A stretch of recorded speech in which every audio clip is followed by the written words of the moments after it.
Bismillahirrahmanirrahim. Innal hamdalillah nahmaduhu wa nasta'inuhu wa nastaghfiruh wa na'udzu billahi min syururi anfusina wa min sayyiati a'malina. Man yahdihillahu fala mudilla lahu wa man yudlilhu fala hadiyalah. Wa asyhadu an la ilaha illallah wahdahu la syarika lah wa asyhadu anna Muhammadan 'abduhu wa rasuluh. Amma ba'd. Rabbi shrah li sadri wa yassir li amri wahlul 'uqdatam min lisani yafqahu qawli. Rabbi zidni ilma warzuqni fahma. Allahumma inna nas'aluka ilman nafi'a wa rizqan tayyiba wa amalan mutaqabbala. Assalamualaikum warahmatullahi wabarakatuh. Apa khabar jemaah muslimah di Masjid Asy-Syakirin pada pagi ini? Sihat semuanya? Saya harap semua dalam keadaan yang sihat. So kita bersama siapa hari ini? Ada tak sesiapa yang saya kenal pada pagi ni? Oh, kita ada Kak Zah, kita Kak Ram pun ada. Kak Ram ni masuk sekejap ke lama dah? Assalamualaikum warahmatullahi wabarakatuh. Ya, Alhamdulillah Ustazah. Ya, Kak Som pun ada kat sini juga, Alhamdulillah. Rasa semalam jumpa juga ya kita di Masjid Darul Ghufran. Oh, semuanya kat sini lagi. Okay, tak apalah. Ikut je lah ya mana-mana masjid. Alhamdulillah ya.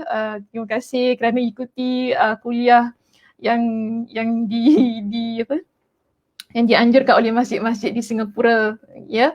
Mana-manalah, tak kira lah Ghufran ke Syakirin ke kan, yang penting teruskan ilmu, teruskan pembelajaran ya. Mudah-mudahan Allah Subhanahu Wa Taala memberkati kehidupan kita. Assalamualaikum. Waalaikumsalam Nur. Okey, alhamdulillah. Waalaikumsalam Ustazah, betul tak ya? Okey, baik. Jadi alhamdulillah hari ini kita akan menyambungnya perbincangan hadis kita nombor 34. Sebagaimana tadi jugalah yang dah kita paparkan tadi ya, hadis kita yang ke-34 bertajuk mengubah kemungkaran. Dan pada hari ini kita insya-Allah kita akan selesaikannya perbincangan hadis kita 34 ini sikit saja lagi. Saya pun mungkin sekejap saja ataupun mungkin lama sedikit, wallahualam ya. Kadang-kadang saya ni tengok macam sikit tapi bila kita dah berceloteh tu panjang pula. Okey.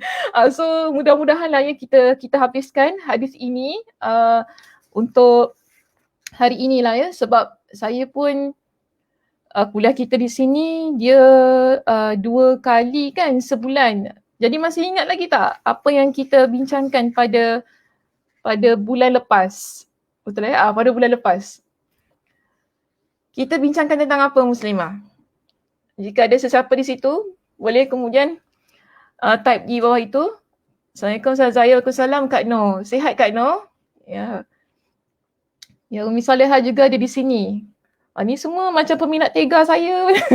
Semua dekat sini ni. Alhamdulillah, tak apa. Okey, so macam mana? Ingat tak? Sesiapa yang ingat, boleh sila letakkan di ruangan komen apa yang telah kita bincangkan pada sesi yang lepas untuk hadis kita yang ke-34. Hadis kita yang ke-34 bertajuk mengubah kemungkaran. Ya, hadis kita, kalau sesiapalah yang lupa hadis kita, hadis 34, mengubah kemungkaran.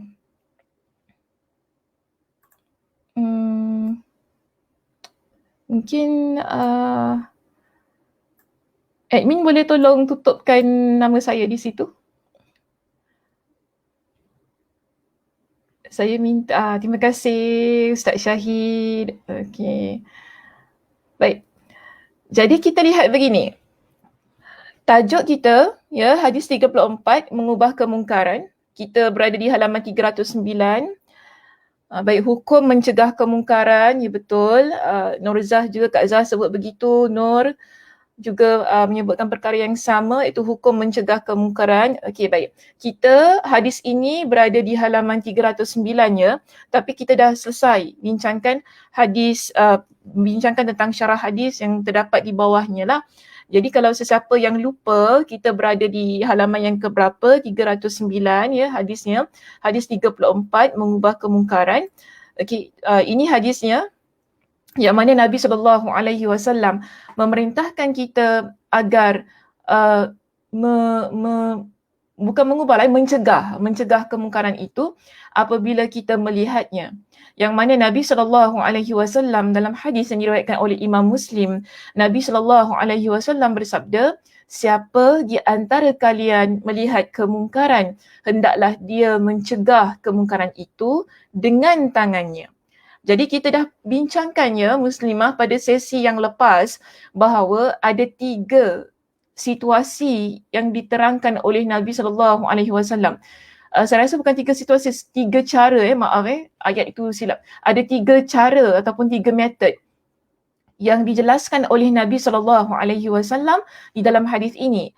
Apabila kita melihat kemungkaran, iaitu pertama, Nabi jelaskan dalam hadisnya ini, bila seseorang dia nampak ada kemungkaran, maka Nabi kata hendaklah dia mencegah kemungkaran itu ataupun mengubah kemungkaran itu dengan tangannya.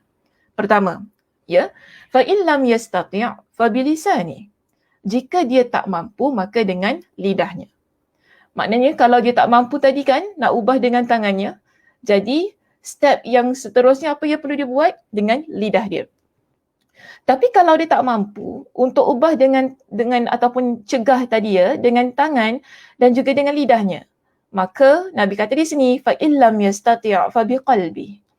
Maka hendaklah dia ubah ataupun cegah dengan hati. Cegah dengan hati ni maksudnya kita ingkari perbuatan maksiat tersebut dengan hati kita kerana ketidakmampuan kita untuk mengubah dengan tangan dan lidah kita. Jadi Nabi kata di sini wadzalika adhaful iman. Itulah selemah-lemah iman yang dimiliki oleh seorang hamba. Jadi 3 keadaan tadi 1, bila kita tak mampu untuk ubah dengan tangan kita, kan? Hendaklah kita ubah ataupun cegah dengan lisan kita. Jika kedua-dua keadaan ini, dua-dua keadaan ini tak mampu, hendaklah kita ingkari ia dengan hati kita. Dan kita juga dah bincangkan, mengingkari kemungkaran, mengingkari satu kemaksiatan dengan hati, ia adalah wajib. Kalau kita nak ubah, nak cegah sesuatu dengan tangan dan lisan kita, ia wajib juga, namun ia lihat kepada keadaan kita bagaimana. Jika dalam keadaan itu, kita memang berkemampuan untuk mengubahnya ataupun mencegahnya dengan tangan, mungkin kita ada authority, kita ada kuasa dan sebagainya, maka di situ hukumnya wajib bagi kita. Tapi kalau kita tak ada, tak ada kekuatan, tak ada kekuasaan untuk mengubah ataupun mencegah dengan tangan dan lisan kita, kita dah bincangkan bahawa kita tidak ada kewajipan daripada sudut itu. Yang wajib ialah hati kita. Ingkari perbuatan maksiat itu dengan hati kita.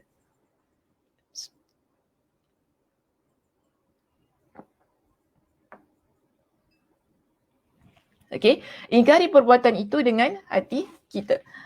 So, sekarang ni kita nak masuk kepada perbincangan yang menyebutkan perbincangan kita yang berikutnya.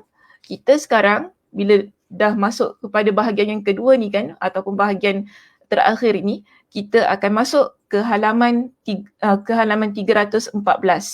Okey. Masuk ke halaman 314. Di halaman ini, okey, 314 betul. Kita masuk terus di situ, sila muslimah buka muka surat 314, kemudian cari sabda Nabi SAW di kitab kita ini pada perenggan yang kedua. Sabda Nabi SAW, man ra'a minkum munkaran. Okey, siapa di antara kalian yang melihat kemungkaran. Kita nak discuss, kita nak bincangkan tentang perkataan ini yang dimuatkan dalam kitab kita di halaman 314. Jadi, jika kita lihat di situ, penerangan yang ditampilkan dalam kitab ini, Imam Ibn Rajab Al-Hanbali, beliau kata begini, bila Nabi SAW bersabda, man ra'a minkum munkaran, siapa di antara kalian yang melihat sesuatu kemungkaran, menunjukkan bahawa mengingkari kemungkaran ia berkait erat ataupun berkait rapat dengan melihat kemungkaran tersebut. Nabi guna perkataan ra'a. Ya, ra'a maknanya lihat. Jadi bila kita nak mengingkari kemungkaran, kemungkaran itu ia berkait rapat dengan satu keadaan yang mana kita lihat kemungkaran tersebut. Ya, jadi kalau kemungkaran tersebut tertutup sehingga tidak dia lihat, akan tetapi dia hanya mengetahuinya, maka yang diriwayatkan secara jelas dari Imam Ahmad dalam kebanyakan riwayat adalah orang bersangkutan tidak perlu menyibukkan diri dengannya dan tidak perlu memeriksa apa yang dia tidak yakini sepenuhnya. Jadi di sini muslimah, bila kita kata kita nak ingkari kemungkaran, ia berkait rapat dengan melihat kemungkaran tersebut. Tapi kalau kita atau kita cuma dengar sahaja kemungkaran itu kan, ada orang datang pada kita cerita, kau tahu gini gitu kan. Kita dengar, kita pun pergi ambil tindakan. Adakah perlu sedemikian? Ya, sebentar ya. Ada. Sekejap.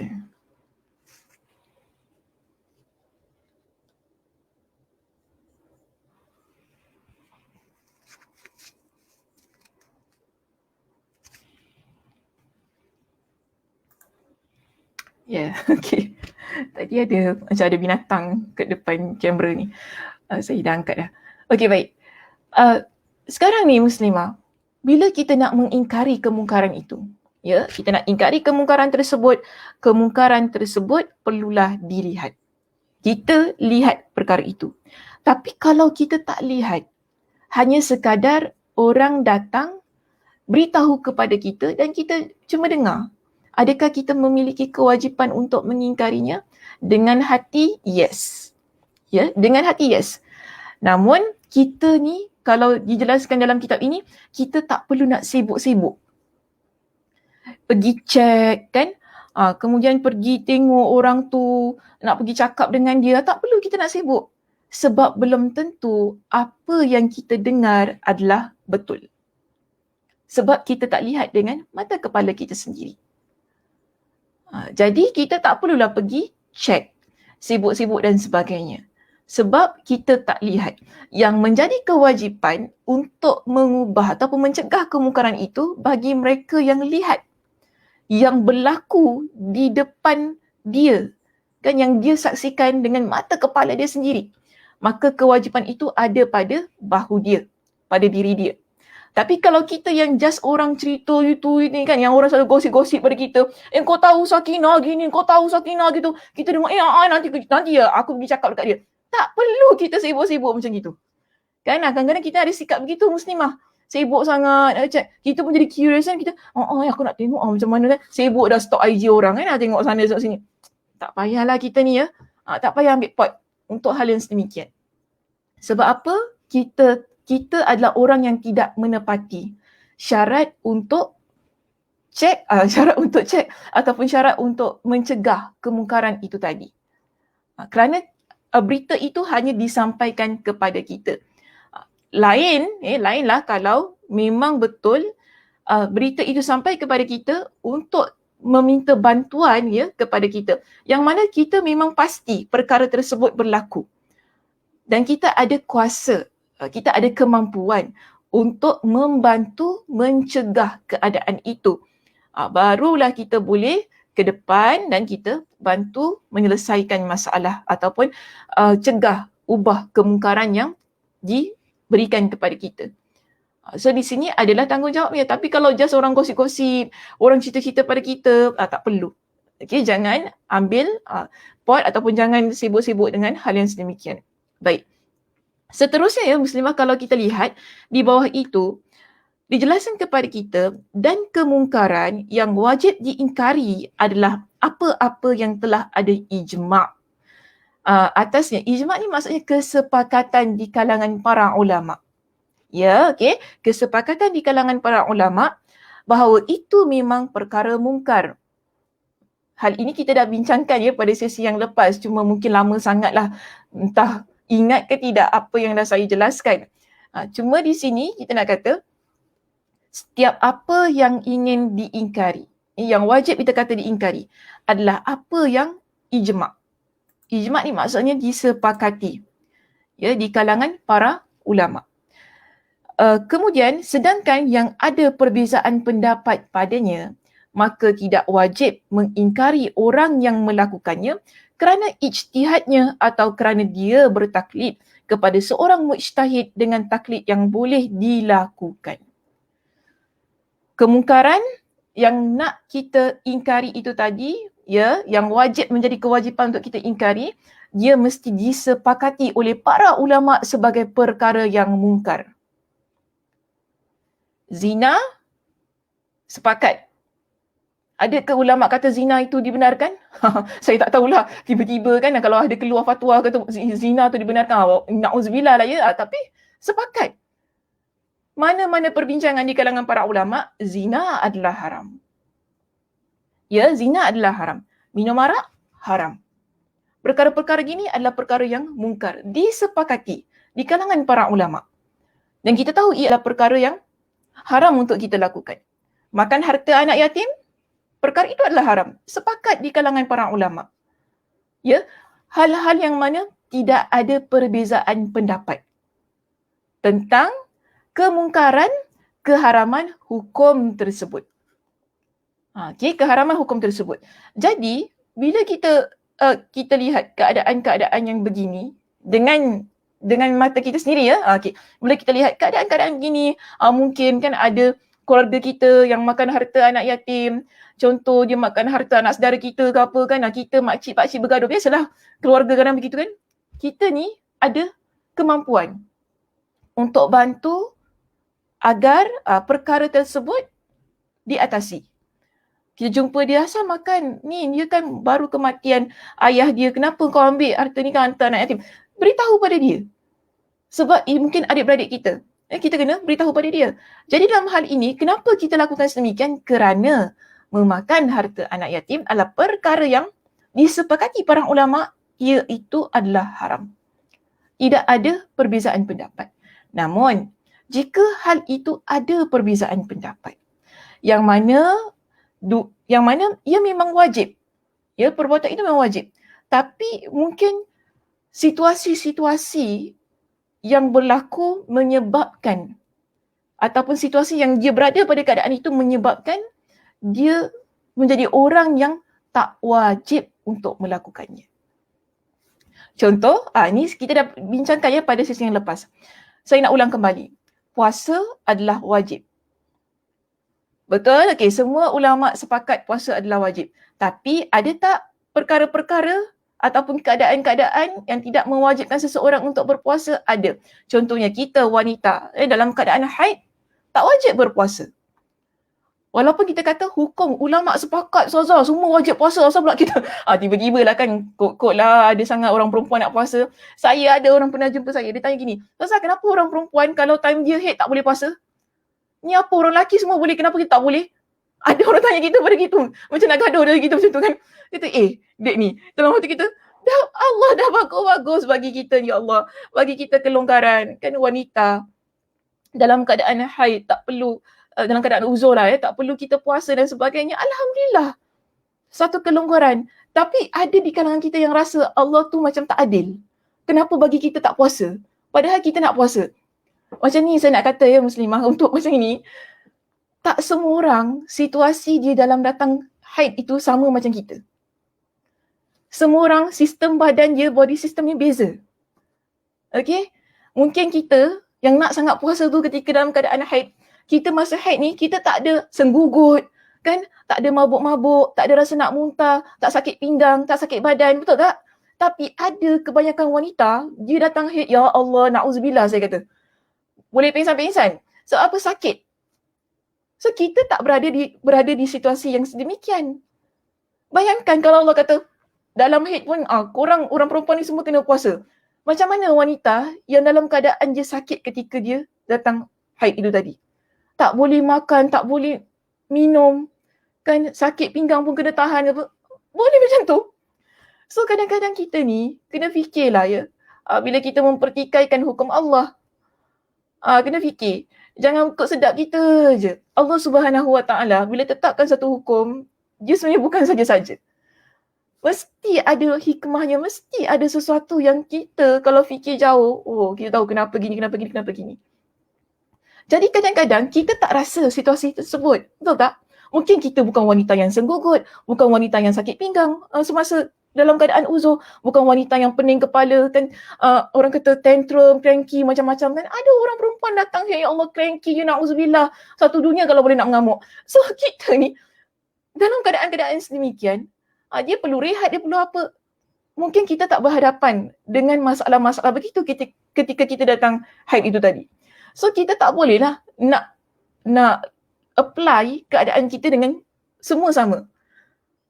Akhirnya kita pun kata, kenapa saya tak boleh puasa ni? Saya nak puasa. Kalau kita orang lelaki, tak fair. Lelaki semua boleh puasa, saya tak boleh puasa. Dia bukan begitu. Kan? Jadi di sini, kita balik pada hukum mengingkari kemungkaran.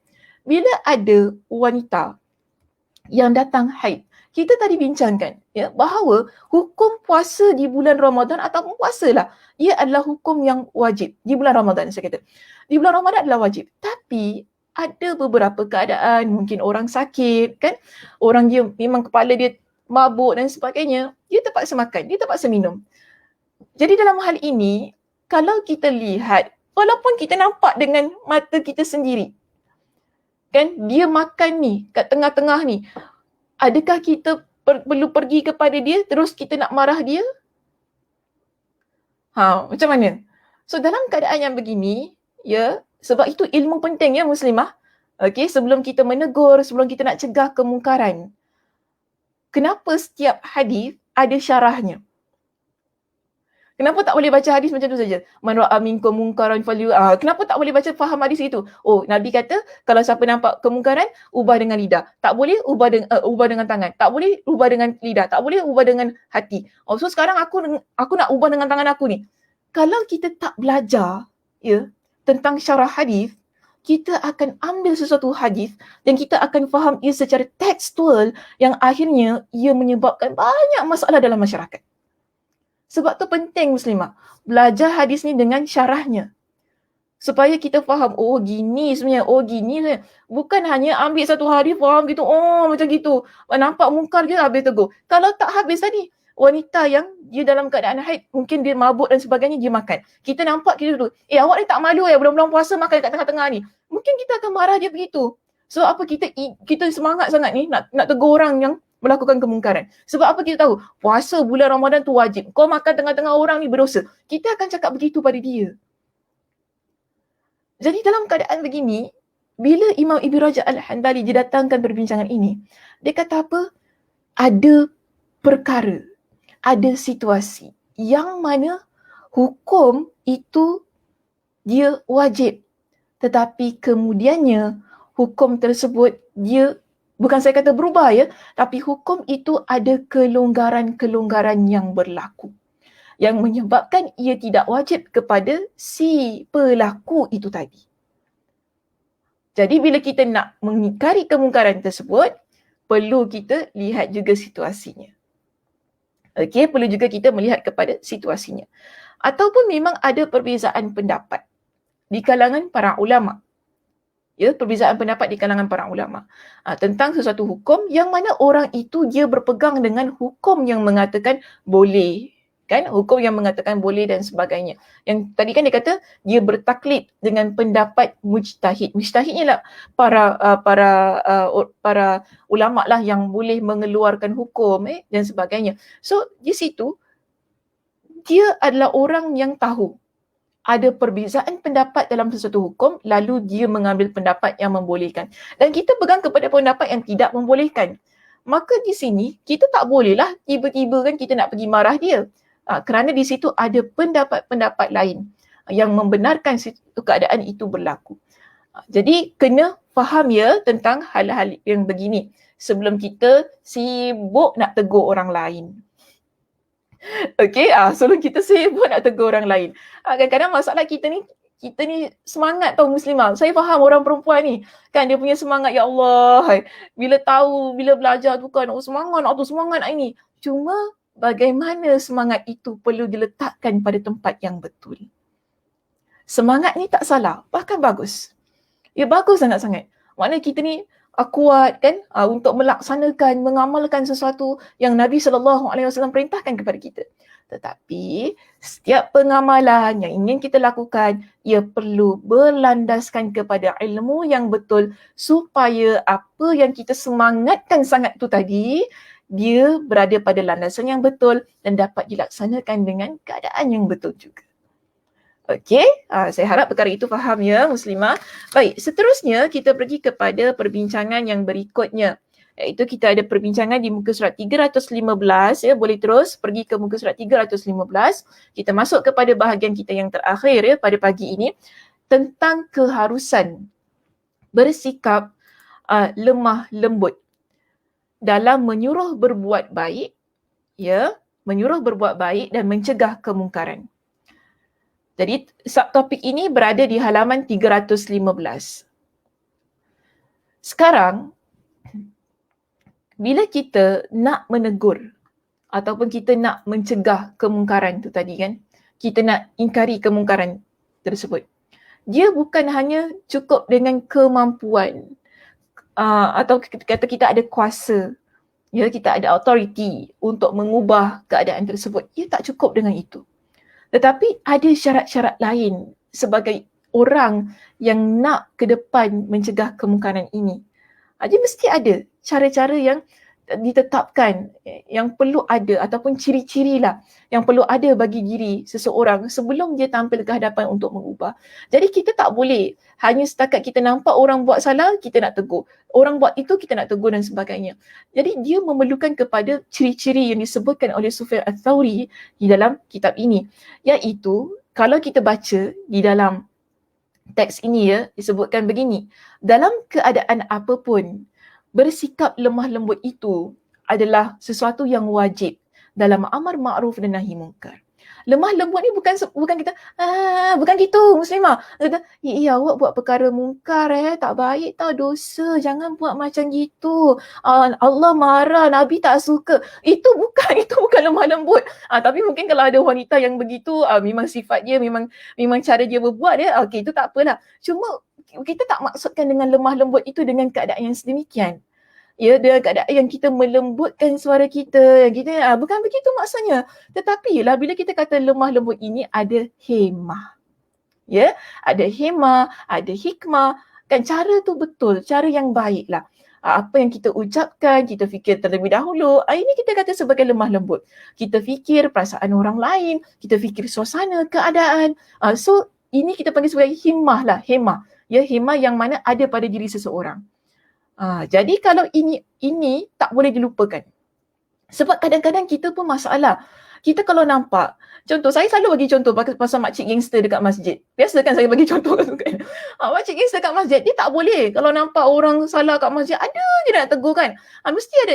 Kalau nampak orang perempuan tak pakai tudung ke apa pergi masjid, tiba-tiba je dia sebab dia rasa dia macam Kak Long kawasan kat masjid tu, dia pun marah. Awak ni datang masjid tak pakai tudung tak malu malulah dengan Tuhan, pakailah tudung. Kita asal boleh sembuh macam tu tau. Mungkin sebab orang dia baru balik kerja, kan? Betul tak? Dia baru balik kerja, kemudian mungkin ada students kan beruniform. Yang mana mereka kerja, tak boleh pakai tudung, tapi mereka nak solat. So, mereka terpaksa datang masjid dalam keadaan yang sedemikian. Kita janganlah. Jangan kita buat sesuatu ataupun kita ucap sesuatu dalam keadaan yang mana kita rasa kita ni hebat. Untuk kita sebutkan, kita nampak benda tu mungkar, kita cakap ikut suka hati kita. Jadi dalam hal ini kan, kalau kita meninggalkan kelemah lembutan itu tadi, ketika kita ingkari kemungkaran, ataupun ketika kita nak menegur seseorang yang kita rasa mungkin dia ada silapnya di situ, ia menyebabkan kita tunjukkan kepada orang lain, orang yang tahu agama ni, perangai dia macam ini Sebab tu saya tak hairan Muslimah. Kenapa kadang-kadang ada orang tak suka dengan orang yang kalau dalam bahasa Indonesia ni kata yang sok alim ni. Macam dia alim sangat lah gitu kan. Orang tak suka. Kenapa? Dia kalau nampak benda yang dia rasa dia nak tegur, dia tegur. Nak cakap, mulut lepas. Kita kalau dah jadi orang yang faham agama, yang tahu agama, jaga lidah kita. Jangan kerana kita Ya, banyak kali juga saya nasihatkan dalam kuliah saya, jangan kerana kita yang dah faham agama ini, yang dah tahu, yang dah belajar, kita buat orang lain lari daripada agama muslimah. Jangan buat begitu. Akhirnya orang tak suka datang masjid, orang benci dengan orang masjid, orang tak suka dengan orang-orang yang ni, yang pergi kuliah ni kan. Orang-orang pergi kuliah ni memang macam dia bagus sangat gitu kan. Sikit-sikit haram, sikit-sikit itu, sikit-sikit ni. Orang tak suka. Jadi kita ni bila kita dah berilmu, alhamdulillah saya kata. Ya, alhamdulillah. Cuma ada banyak lagi perkara yang perlu kita pelajari. Ya, ada banyak lagi perkara yang kita perlu pelajari. Antaranya cara kita menegur, bagaimana kita nak bercakap dengan orang itu. Jika kita rasa kita ada kemampuan untuk mengubah ataupun mencegah kemungkaran. Sebab kalau salah step, salah cara, dia memang tak jadi. Okey, dia memang tak jadi. Bahkan dia akan memburukkan keadaan. Sebab itu ya, di sini kita lihat Imam Ibn Rajab Al-Hanbali, beliau datangkan pendapat daripada Sufyan As-Sawri rahimahullah. Yang mana beliau berkata, dia kata begini, tidak boleh menyuruh berbuat baik dan mencegah kemungkaran kecuali apa tu di situ? Tak muat saya nak letakkan di sana ya. Okey, baik, kita lihat kepada kitab kita di sini. Dia kata begini, tidak boleh menyuruh berbuat baik dan melarang yang mungkar kecuali orang yang menyandang 3 sifat.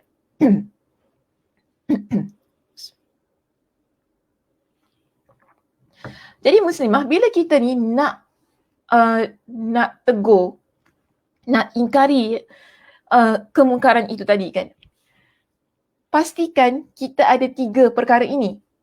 Di samping, saya kata di samping kita dah belajar tentang hadis ini ya, tapi 3 perkara ini jangan lupa. Iaitu pertama, kita pergi satu demi satu ya. Okey. Pertama, lemah lembut. Lemah lembut dijadikan sebagai syarat yang pertama. Untuk orang yang nak ingkari, yang nak ubah, yang nak cegah kemungkaran itu tadi. Ya mesti ada yang pertama ini, iaitu lemah lembut. Okey. Dengan apa yang diperintahkannya. Kita nak suruh seseorang melakukan sesuatu kebaikan, dia mesti dengan lemah lembut. Dengan cara yang baik lah ya, dengan kata lain. Okey, cakap lemah lembut ni takut lagi salah faham ya. Okey, dengan cara yang baik. Dan lemah lembut dengan apa yang dilarangnya. Jadi 2 perkara. Satu, kita nak suruh orang buat perkara yang baik dengan lemah lembut. Kita nak orang tinggalkan perkara yang buruk juga dengan lemah lembut. Kedua-dua perkara ini, ia tak boleh dilakukan dengan kekerasan. Macam anak kita kan, kita kata, kita suruh dia buat satu perkara, cuba kita suruh dia tengking-tengking. Dengan keadaan kita yang tengking-tengking dia. Agak-agak anak kita suka tak? Anak kita tak suka. Itu anak kita muslimah. Anak kita, dia takkan suka. Kan kita nak suruh dia solat ke, kita nak suruh itu kan, kita cakap pekik-pekik pada dia. Solat lah, tak takut neraka ke? Pekik-pekik dekat rumah kan. Biasa mak-mak ni kalau kat rumah mulut je loudspeaker. Okay. Mak-mak kalau kat rumah loudspeaker muslimah. Dia pakai loud header sekali. Dia kat rumah kan, solat lah, korang tak takut neraka ke apa? Nak jadi apa? Bakar api neraka. Macam-macam kita cakap. Budak tu dengar, Allah mak aku bingitnya, Allah. Macam kan, dia tak boleh terima lah kan. Tak boleh terima. Sesiapa pun saya kata, bila kita, bukan anak kita lah, sesiapa pun, bila kita ni gunakan cara kekerasan, ya, tanpa kelemah lembutan, ia adalah hal yang tak menyenangkan. Hal yang tak menyenangkan. Sebab itu kan, kita ni, orang, saya kata gini, orang dia mudah dekat dengan kita bila kita boleh buat satu rasa yang menyenangkan. Ya, boleh buat satu rasa yang menyenangkan bila kita bersama dengan dia. Bayangkan, pada satu pertemuan yang pertama, kita tak kenal seorang muslimah ni. Tapi kerana dia adalah orang yang berhikmah, dia orang yang berhikmah, lemah lembut contoh kan, cakap perkataan yang baik-baik, kita selesa. Kita selesa.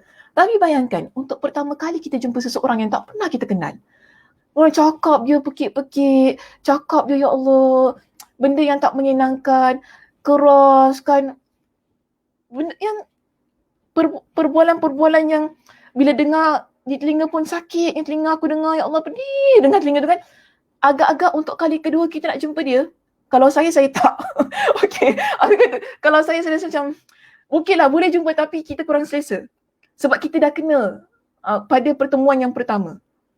Ya, pada pertemuan yang pertama tu kita dah kena dengan dia dalam keadaan yang sedemikian, kita tak boleh. Kalau saya memang saya tak boleh lah, saya katakan. Tapi mungkin orang lain boleh lah. Cuma saya tak boleh, saya kata. Saya tak selesa. Kan kita jumpa dengan orang kan. Cuba bayangkan kalau kita kerja, ada satu colleague kita ni kan pekik. Kita pun, ya Allah, nak cakap dengan dia pun kita fikir 5-6 kali. Kan kawan kerja kita kan dapat kerja, pekik, kau gini lah, aku tak suka lah gini lah. Ya Allah, kita tak boleh.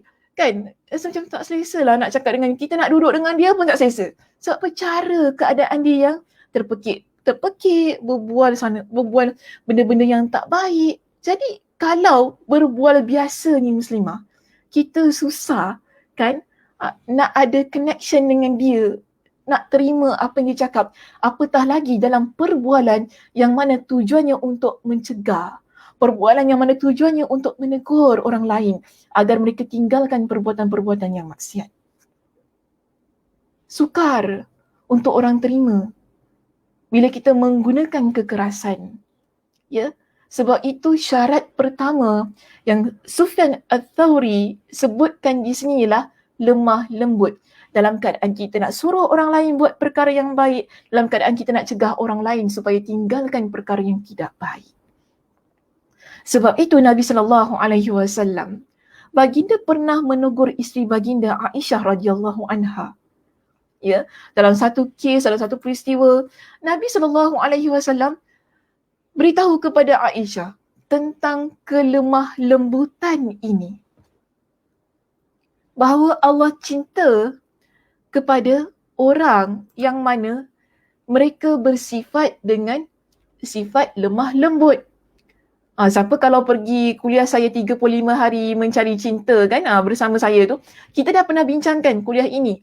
Kalau Kak Zah ada di sini kan, Kak Aisyah pun ada di sini, kalau Kak Ramlah masih lagi bersama dengan kita di sini kan, yang ikuti kuliah kita 35 hari mencari cinta, kita dah bincangkan dengan panjang lebar. Kita dah berikan dengan dalil yang begitu banyak bahawa Allah cinta kepada orang yang lemah lembut.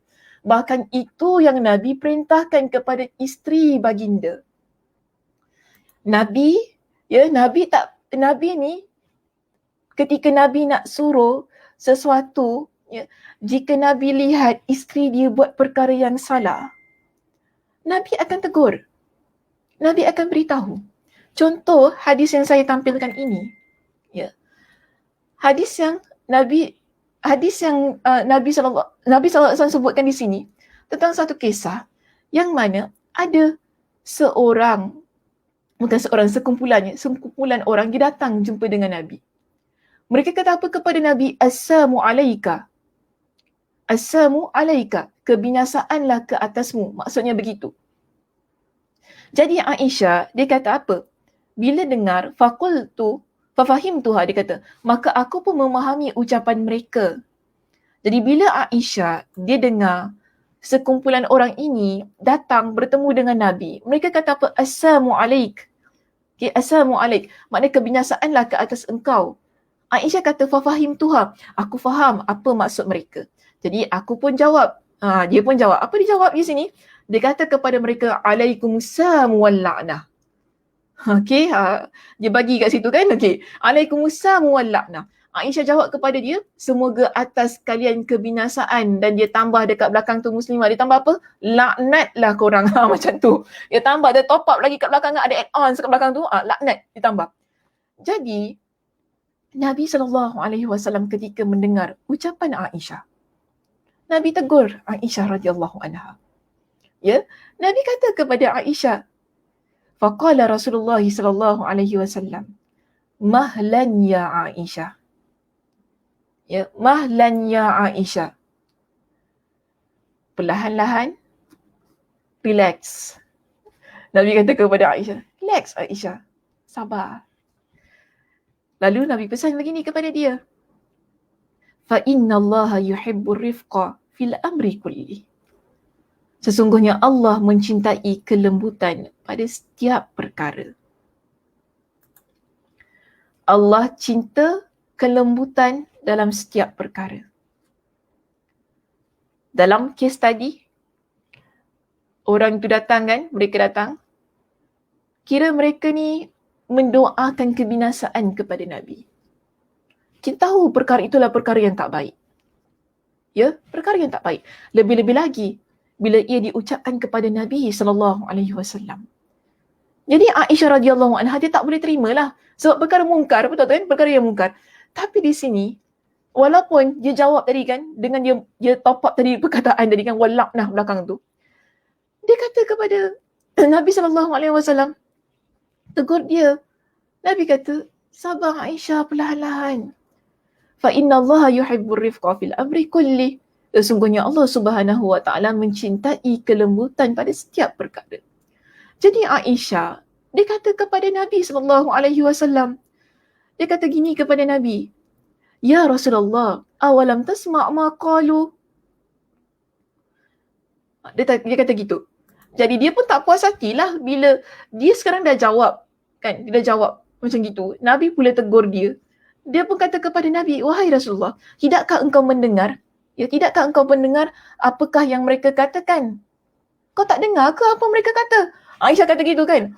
Kau tak dengar ke apa mereka kata? Nabi kata apa?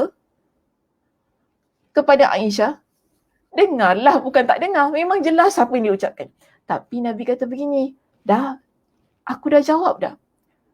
Faqad qultu wa alaikum. Aku jawab dah kepada mereka. Ke atas kalian juga. Nabi kata. Ke atas kalian juga. Begini muslimah kita lihat.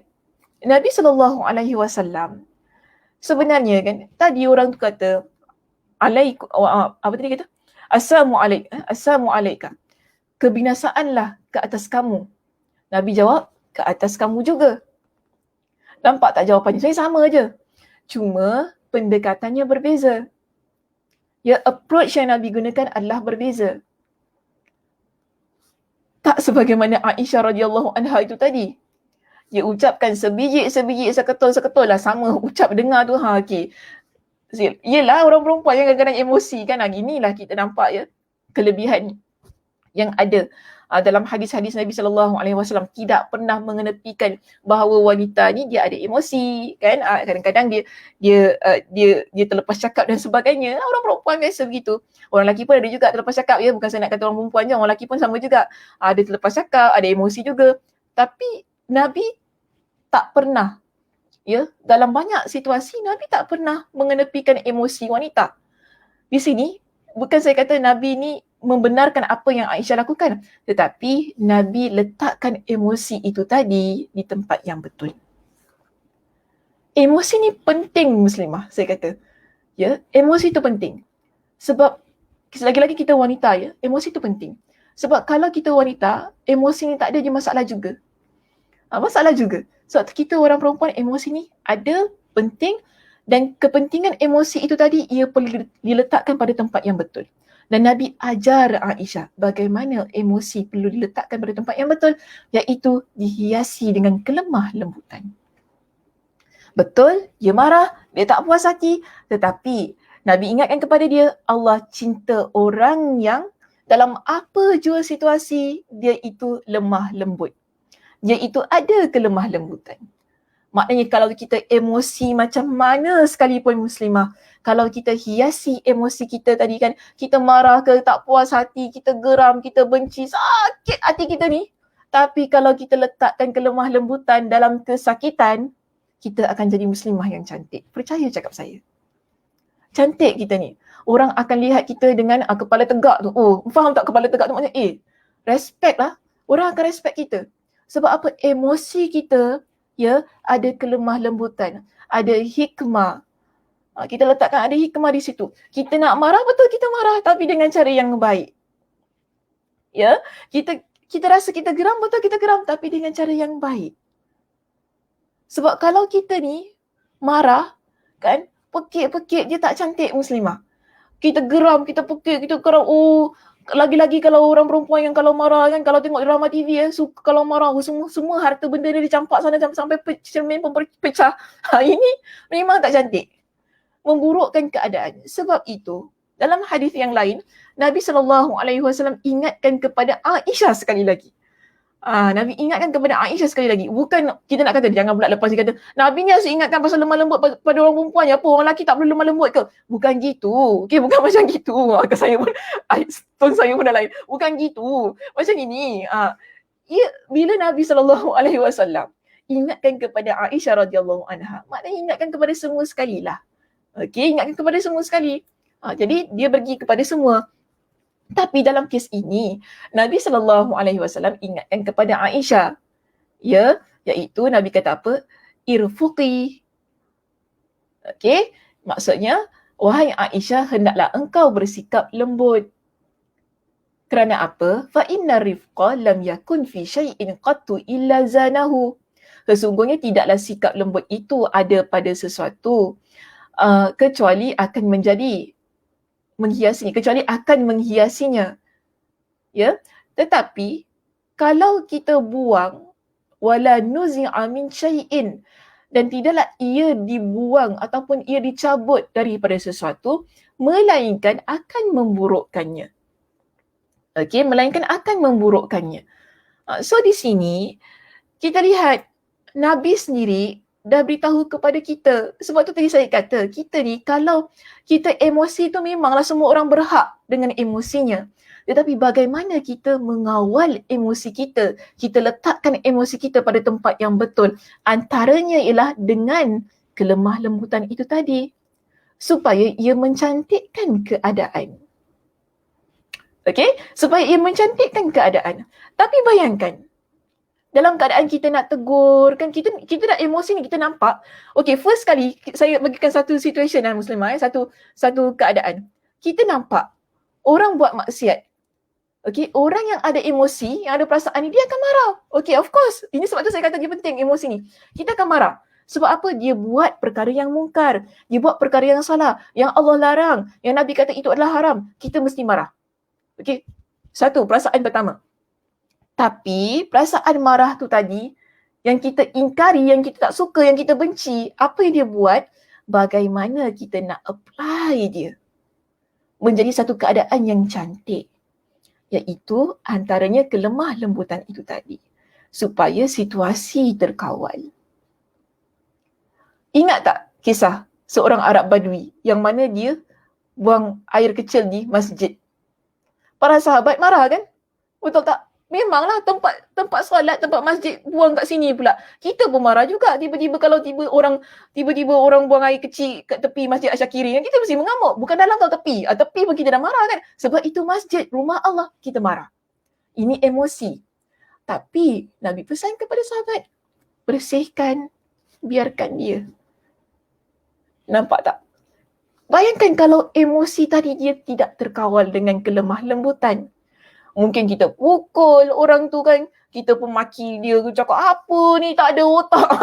Tak ada otak. Ini ayat kasar tapi saya tak cakap macam itu. Cuma ialah kalau kita ni emosi, apa ni tak ada otak, dekat masjid, kencing kat sini, toilet ada, masuklah masjid, kencing kat dalam toilet tu kan. Kan ada masjid dah siapkan toilet. Kita akan cakap benda-benda yang tak baik. Tapi sebab tu ya tadi, bila kita letakkan kelemah lembutan itu di hadapan, emosi kita terkawal. Mungkin kita, dia tak tahulah, dia gini ni, mungkin dia tak ini.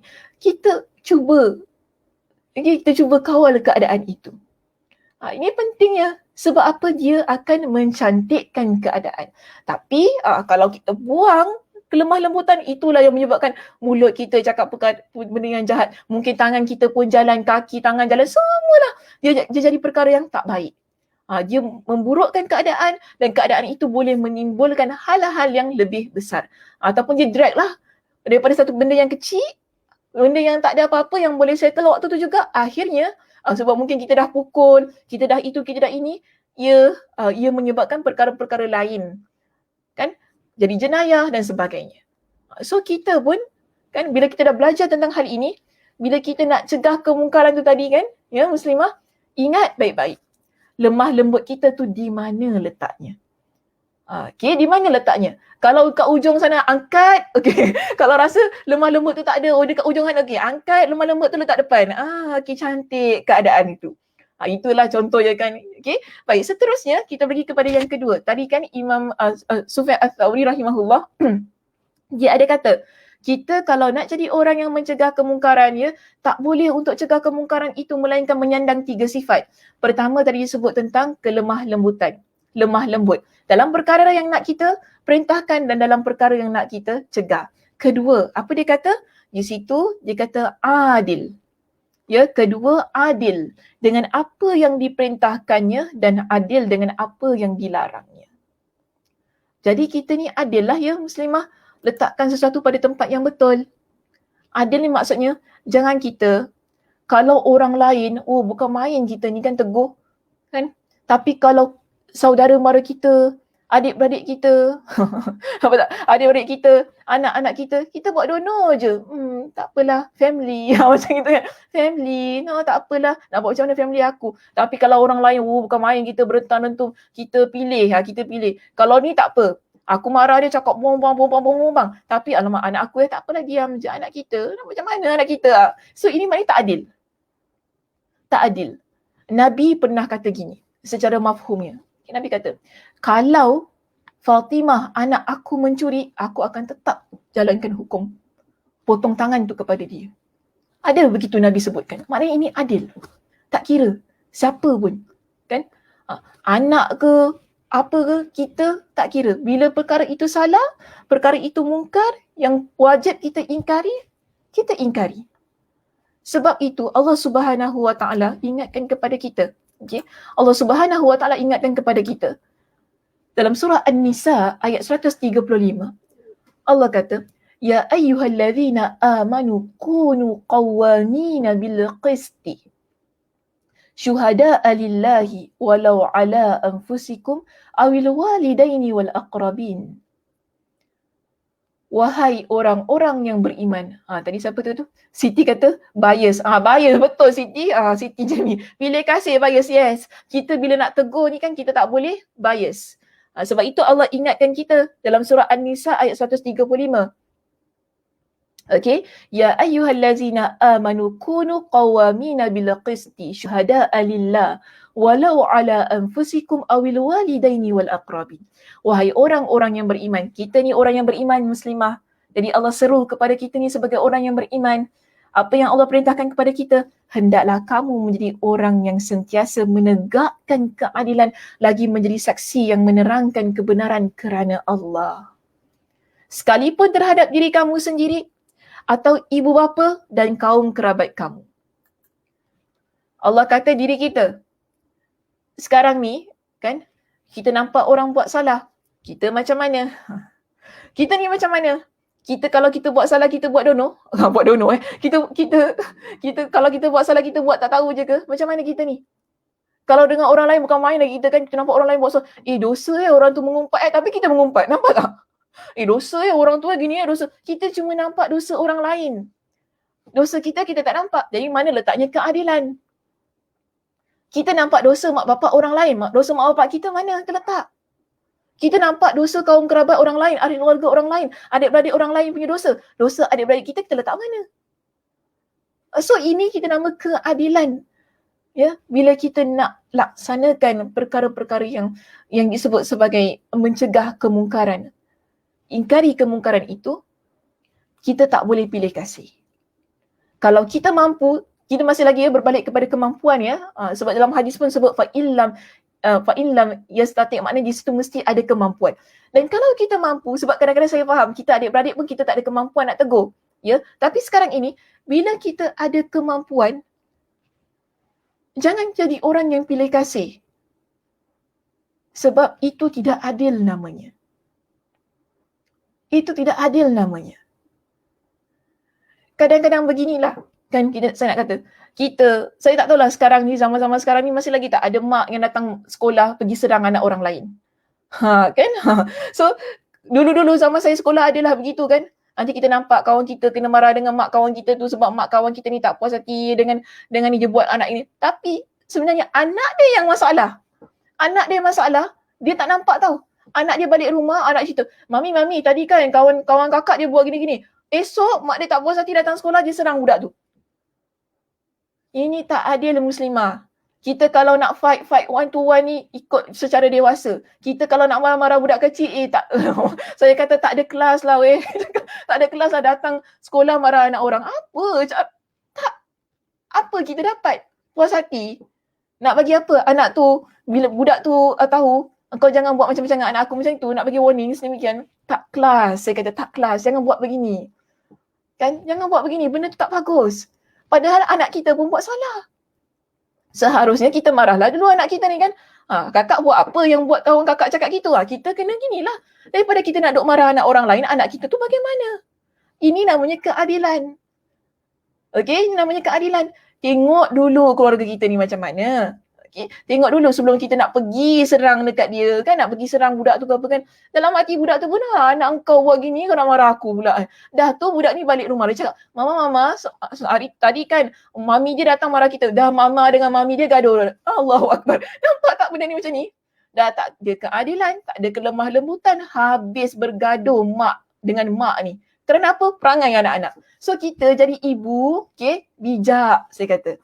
Sebab itu pada poin yang ketiga yang dinasihatkan oleh Sufyan Ats-Tsauri di sini, orang yang nak cegah kemungkaran.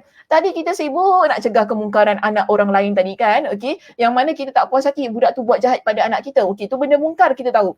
Dan kita pergi sekolah kita marah dia. Sebab itu kita ni yang ketiga dia pesan gini.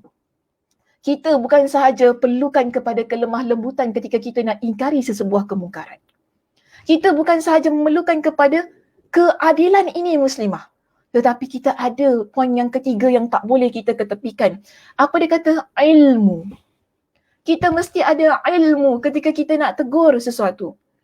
Ya, supaya tak menjadi benda yang teruk, tak menjadi perkara yang salah. Dan dia kata apa? Tadi kan, yang ketiga, berilmu dengan apa yang diperintahkannya. Kita nak suruh orang buat satu perkara, kita kena ada ilmu tentang hal yang kita nak suruhkan itu. Dan berilmu pula tentang apa-apa yang dilarangnya. Kita nak larang orang itu buat satu perkara, bagaimana ilmu kita tentang apa yang kita larang? Adakah betul apa yang kita larang itu memang perkara yang tak boleh buat?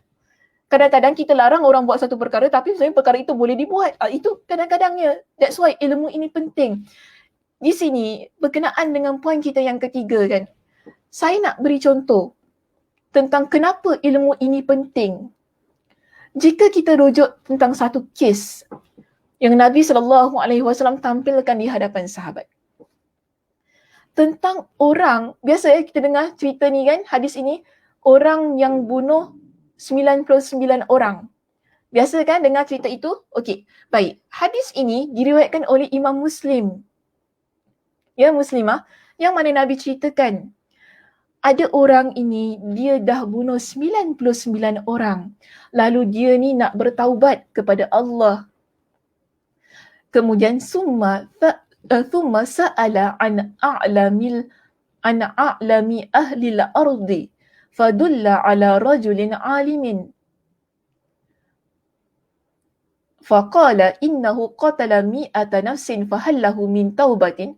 Faqala na'am. Okey, ini yang kedua lah. Baik, saya nak masuk kepada satu situasi yang pertama terlebih dahulu. Dia dah bunuh 99 orang. Jadi pertama sekali, dia minta supaya ditunjukkan kepada dia. Saya ni nak taubat sekarang, saya nak jumpa pada siapa? Mereka tunjukkan dia dengan seorang ahli ibadah. Ahli ibadah ni dia memang ahli ibadah. Ya, kadang-kadang ahli ibadah ni dia tidak ada ilmu. Baik, dia jumpa dengan ahli ibadah tersebut. Bila dia jumpa, dia tanya dengan ahli ibadah ni, aku nak bertaubat. Aku dah bunuh 99 orang. Sekarang aku nak bertaubat. Boleh ke tidak? Kita tahu membunuh itu adalah perkara yang mungkar. Ya, membunuh adalah perkara yang diharamkan. Membunuh adalah perkara yang dahsyat. Dalam mana-mana sistem, kan, tak kira sistem Islam ke sistem apa, bila kita kata membunuh, itu adalah perkara yang dosa. Perkara yang tak boleh. Hatta dalam hukum, kita kata hukum dunia pun, orang yang bunuh ada hukumannya. Ada hukumannya yang perlu dikenakan kepada dia kerana dia membunuh. Ia adalah jenayah yang besar. Jadi ahli ibadah ini dengar, dia bunuh orang, kemudian dia nak bertaubat. Dia kata apa? Tak, kau tak boleh bertaubat. Sedap dia cakap gitu. Tak, kau tak boleh bertaubat. Jadi apa yang dilakukan oleh orang ini? Dia bunuh ahli ibadah tersebut, genaplah jadi berapa? 100 orang. Habis 100 orang. Kerana apa? Orang ni, ahli ibadah ni, dia tidak ada ilmu. Beza muslimah. Dia jumpa seterusnya, dia jumpa dengan siapa? Dia jumpa dengan ahli ilmu. Ini yang terdapat dalam hadis ini. Kemudian, lelaki ini dia cari lagi orang kan. Tanya pada dia yang banyak ilmunya. Lalu ditunjukkan kepada dengan seorang alim yang mempunyai ilmu yang banyak. Dan dia jumpa dengan orang alim ini. Dia tanya dengan soalan yang sama. Kalau tadi 99, ya. Namun sekarang dah bunuh 100 ni. 100 ni dah boleh taubat ke tak? Kalau 99 tadi, ahli ibadah itu kata apa? Tak ada ruang untuk dia bertaubat. Bagaimana kalau saya dah bunuh 100 orang? Saya boleh bertaubat ke tidak? Jadi ahli ilmu ini kata apa? Faqala na'am. Wa man yahulu bainahu wa bainat taubah. Dia kata, iya. Ni orang yang berilmu. Dia jawab kepada orang yang dah bunuh 100 orang. Orang yang berilmu ini dia jawab bukan sebab dia takut dia kena bunuh. Bukan begitu muslimah. Tetapi kerana dia ada ilmu. Ya, dia ada ilmu. Jadi dia kata kepada orang yang nak bertaubat itu tadi, walaupun dah bunuh 100 orang, dia kata, ya, apa yang akan menjadi penghalang antara dia dan taubat? Boleh saja dia bertaubat. Kemudian, dia cakap kepada lelaki ini, intaliq ila ardin kadha wa kadha, fa inna biha unasan ya'buduna Allah, fa'budillaha ma'ahum, wa la tarja' ila ardika fa innaha ardusu. Dia kata, pergilah ke daerah ini dan daerah itu lantaran di sana terdapat ramai orang yang beribadah kepada Allah Subhanahu wa taala. Setelah itu beribadahlah kamu kepada Allah bersama mereka dan janganlah kamu kembali ke daerahmu kerana dia termasuk tempat yang buruk. Maknanya tempat daerah lama itu tempat yang buruk. Beza orang yang ada ilmu dan yang tidak ada ilmu ketika dia menjawab sesuatu soalan. Kita lihat di sini. Orang yang ada ilmu, ya. Kalau kita rujuk kepada tadi pertama kan, mula-mula dia jumpa dengan ahli ibadah. Laki membunuh 99 orang. Dia jumpa dengan ahli ibadah. Ahli ibadah tadi kata apa pada dia? Dia tak boleh bertaubat. Boleh tak saya bertaubat? Tak boleh. Akhirnya, dia bunuh orang itu. Genap jadi 100 orang. Tapi, bila dia jumpa dengan ahli ilmu ini, dia bukan hanya berikan jawapan, tetapi dia tunjukkan cara yang betul macam mana nak bertaubat kepada Allah. Sebab tu tadi saya kata beza. Ahli ibadah dia cuma kata tak. Itu saja, stop sampai situ, akhirnya dia kena bunuh. Settle lah. Okay, cerita dia dah habis lah sampai situ saja kan. Tamatlah riwayat kesan degil lah. Okay, tamat riwayat dia. Kemudian, bila kita lihat ahli ilmu ini, ketika dia jawab, dia cuma tak kata boleh taubat. Dia tak kata gitu muslimah. Tapi dia tunjukkan cara. Macam mana. Okay, dia berikan cara dia. Bukan satu, tapi banyak cara tu kan. Dia kata gini, keluar dari negeri. Ya, keluar daripada tempat ini, keluar daripada negeri engkau. Duduk dengan orang yang baik-baik. Beribadah dengan orang yang baik-baik itu tadi. Dan jangan kembali ke negeri asal. Nampak ya beza? Jawapan seorang yang berilmu dan jawapan orang yang tidak berilmu. Walaupun kita kata dia ahli ibadah. Jadi, kita ni penting tak ada ilmu ketika kita nak cegah kemungkaran? Penting. Bayangkan kalau tak ada ilmu tadi, ya, kita boleh saja marah orang yang puasa, orang yang tak berpuasa di siang hari bulan Ramadan kerana dia makan. Yang mana kemungkinan dia makan tersebut ada sebab-sebab yang menyebabkan dia perlu makan. Jadi orang yang berilmu, dia tak nampak satu kemungkaran terus dia tegur. Orang berilmu tak sedemikian muslimah. Kerana apa? Dia tahu mungkin di sana ada perkara-perkara yang menyebabkan membolehkan dia makan. Kerana kita ada ilmu. Tapi kalau orang tak ada ilmu, dia hanya akan berlandaskan kepada emosi pengetahuannya sahaja. Okay. Sebab itu di sini kita nampak orang yang berilmu tadi bila dia jawab jawapan lelaki yang dah bunuh 100 orang tersebut, dia bukan hanya melihat kepada apa yang dia buat. Dia tak judge orang tu, oh kau dah bunuh 100 orang teruk kau tak ada cakap gitu. Teruk kau dahsyat perangai, dosa tau buat gini. Dia tak cakap pun, dia tak sentuh pun tentang hal itu. Namun dia jawab soalan lelaki itu. Dia kata boleh, tak ada perkara yang boleh menghalang antara engkau dan taubat. Bahkan dia ajar keluar daripada tempat ini. Di situ pergi ke satu tempat dan dia suruh pergi ke satu negeri yang mana ada ramai orang yang beribadah kepada Allah. Dah tu nak buat apa dengan orang yang ramai beribadah kepada Allah tu? Dah aku pergi sana. Kau beribadah bersama dengan mereka. Dah tu buat apa nak beribadah sama dengan mereka? Sebab mereka adalah orang yang baik-baik yang akan sentiasa memberikan motivasi kepada engkau untuk terus menjadi orang yang baik. Jangan balik ke negeri asal. Kenapa tak boleh balik ke negeri asal? Sebab negeri asal engkau akan trigger engkau buat perkara-perkara yang jahat. Kerana apa? Di situ ramai orang yang jahat. Ini ahli ilmu. Beza ketika dia menjawab sesuatu soalan. Dia takkan jawab satu soalan itu mengikut kepada apa yang dia rasa perasaan dia lah kan, ikut kepada perasaan dia tak demikian. Jadi kita ni muslimah, bila kita nak tegur sesuatu perkara, ingat, pegang baik-baik apa yang disebutkan oleh Sufyan Ats-Tsauri rahimahullah itu tadi. Pertama, bila kita nak ingkari satu kemungkaran, kita ni pastikan kelemah lembutan itu ada. Jadi bila kita nak suruh orang lain buat perkara yang baik, kita nak cegah orang lain supaya tinggalkan perkara yang maksiat, orang itu boleh terima cara kita. Ya, orang itu boleh terima cara kita. Kedua, jangan lupa keadilan kita. Jangan bias tadi kan, ada orang sebut tadi kan, jangan bias. Kalau kita ada kemampuan, kita orang yang berkemampuan untuk tegur, kita nampak tak kira dia anak kita ke, dia anak orang lain ke apa kan, kita nampak di situ yang mana kita boleh tegur, yang kita ada kemampuan untuk tegur, dua-dua kena tegur. Letakkan keadilan itu dalam diri kita. Jangan kalau yang kena yang ataupun kita kata tadi kan Allah kata kalau dia diri kita, ahli keluarga kita ataupun tadi sebut ibu apa kita tutup mata je. Tak boleh begitu. Jadi kalau kita orang yang adil, yang mana dalam keadaan keadilan itu kita ada kemampuan, kita ada kekuasaan untuk menegur, tak boleh kita pilih. Tak boleh kita pilih. Mesti ada keadilan. Dan yang ketiga tadi yang baru kita bincangkan tadi kan, apa dia? Ilmu. Ilmu ini dia amat penting.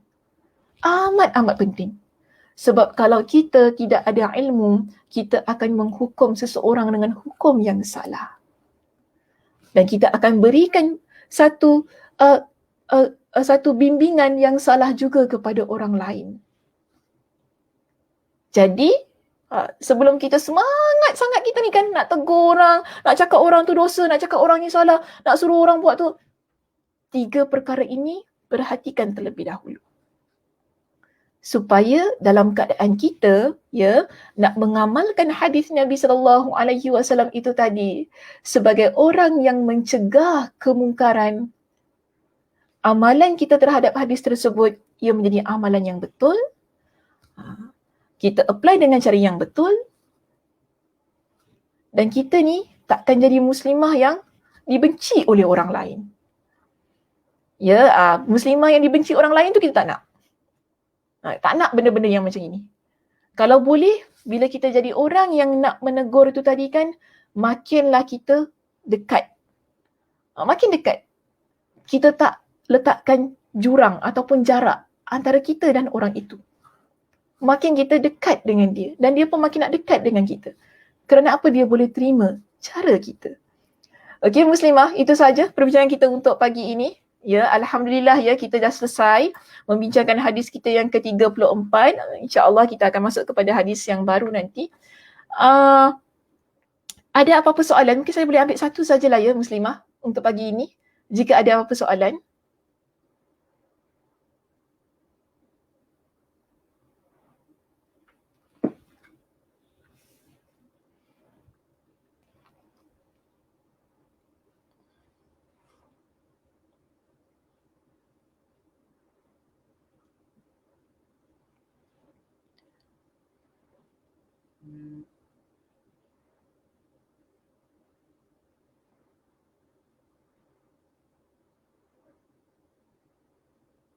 Baik, kita di sini ya, ada soalan daripada Puan Rahina, ya, Puan Rahina Nur.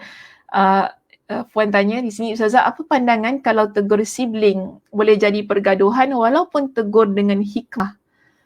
Okey, untuk keadaan begini, tadi sebab tu saya kata, saya faham. Kadang-kadang ada adik-beradik kita, dia memang tak boleh ditegur. Ya, tak boleh ditegur. So, dalam keadaan yang begini, kita buat apa yang termampu. Ya, buat apa yang termampu ikut kepada keadaan itu tadi. Jika dia dalam keadaan, lihat keadaan dia lah, kalau dia dalam keadaan yang mana dia tu boleh terima yang keadaan yang mungkin kalau keadaan bergurau dia boleh tegur dengan cara yang bergurau, kan?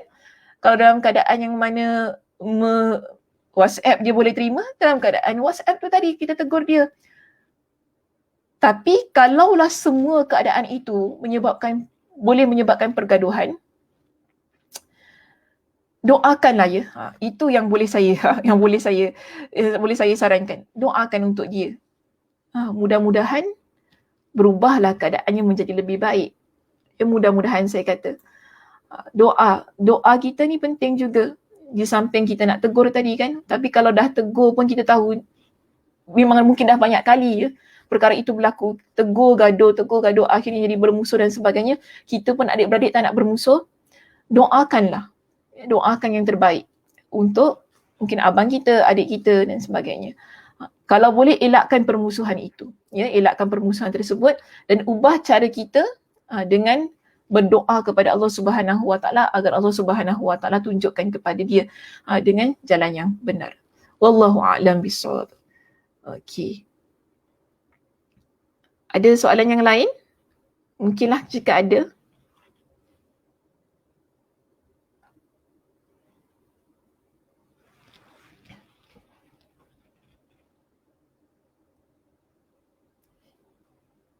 Okey, saya rasa tak ada apa-apa soalannya di sini. Alhamdulillah, terima kasih. Terima kasih juga kepada semua yang mengikuti ya kuliah kita pada pagi ini. Mudah-mudahan Allah Subhanahu Wa Taala memberikan kepada kita dengan keberkatan dari sudut masanya, daripada sudut ruang-ruang yang telah kita peruntukkan tu tadi ya. Baik, mudah-mudahannya saya harap apa yang saya bincangkan pada hari ini ia memberikan manfaat kepada diri saya dan kepada semuanya. Mohon maaf jika ada yang terasa dengan contoh-contoh yang diberikan. Kadang-kadang kita ni bukan nak buat orang rasa tersindir ataupun rasa terasa. Cuma memang contohnya dah begitu yang berlaku yang kita nampak kan. Okey, mudah-mudahan Allah Subhanahu Wa Taala jugalah memberikan kepada kita dengan kekuatan untuk terus-terusan beramal dengan apa yang kita pelajari. Okey, saya tutup kuliah kita pada pagi ini dengan tasbih kafarah. Subhanakallahumma wa bihamdika asyhadu an la ilaha illa anta astaghfiruka wa atubu ilaik. Assalamualaikum warahmatullahi wabarakatuh.